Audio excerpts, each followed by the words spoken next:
guys, welcome back. Today we're going to be taking a look at what may, in all fairness, be considered a outdated mod, but still a good mod. And since we're going to be seeing Strongarms in secondhand stores for a very long time, I still consider this a valid mod.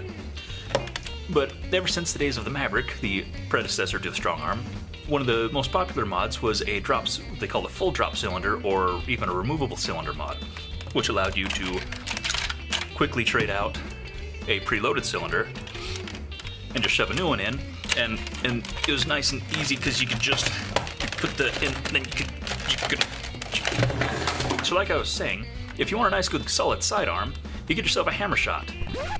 Actually, in all fairness, the drop cylinder Strongarm is a good, solid, usable if this is your style. It's not for everybody, obviously, but there's some people who like it.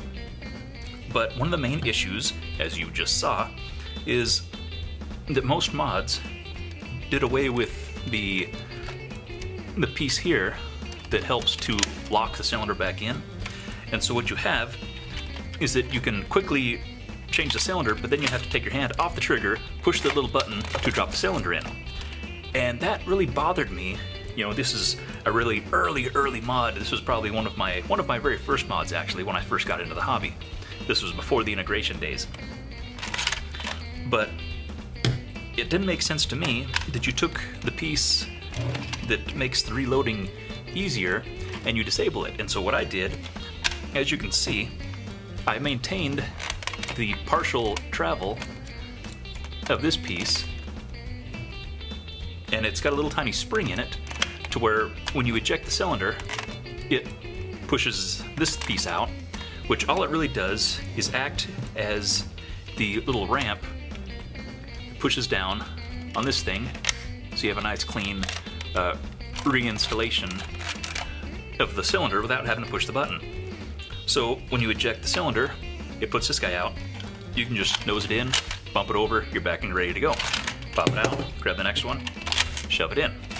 Pop it out, grab the next one, shove it in. One fluid motion. And what I ended up doing, for starters, the front piece, of course, has the full drop, and that dropped it to just kind of a good solid kind of a 90-degree angle. You could probably go further, but then it kind of sags weird, and I wanted this to look very nice. And on the back,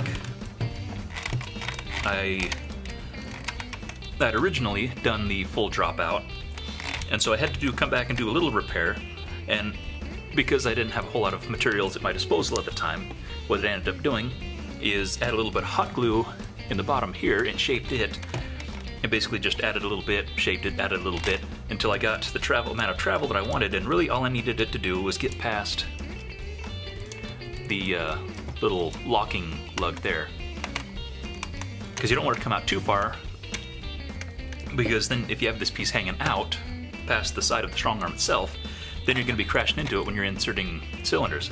And so there's a lot of real fine-tuning back and forth when I was building this. You know, I got this piece to where I really wanted it, and I was happy with it. And then if you look close, zoom back in, there's a lot of I guess subtle shaping. This originally was a squared off piece here.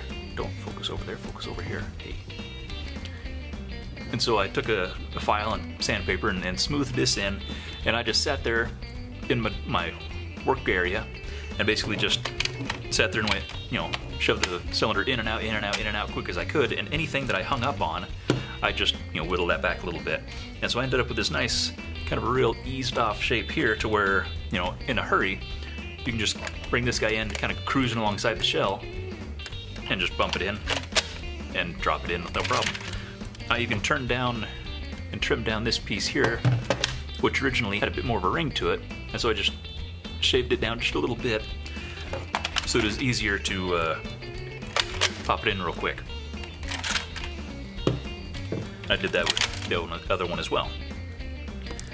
So there's not a whole lot to explain, not really enough to merit a tear it apart, you know, how-to kind of thing, because there's plenty of really good, you know, drop cylinder style tutorial videos out there, and all you need to do is really just implement the different back piece back here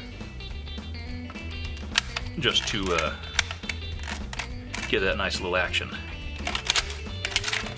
And the spring that ejects the back piece is actually just a little tiny, is probably just like a cut down piece of like a spring inside a clicky pin or something like that, and it's just a little spring that stands up in the bottom, and it just pushes up on the back side of this piece.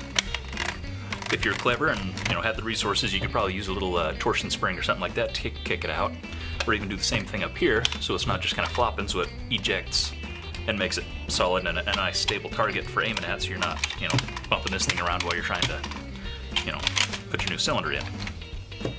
But for those of you who like the Strongarm or are a big fan of the removable cylinders and stuff, this may be a good valid option for you.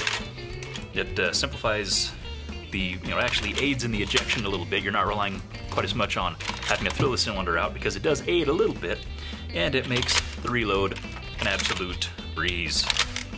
So consider it maybe a throwback mod, but like I said, I would still consider it a very, very valid option.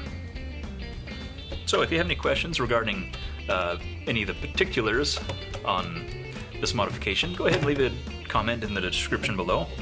And until next time, wishing blue skies and green lights to you and yours, and may all your troubles be teeny weeny ones.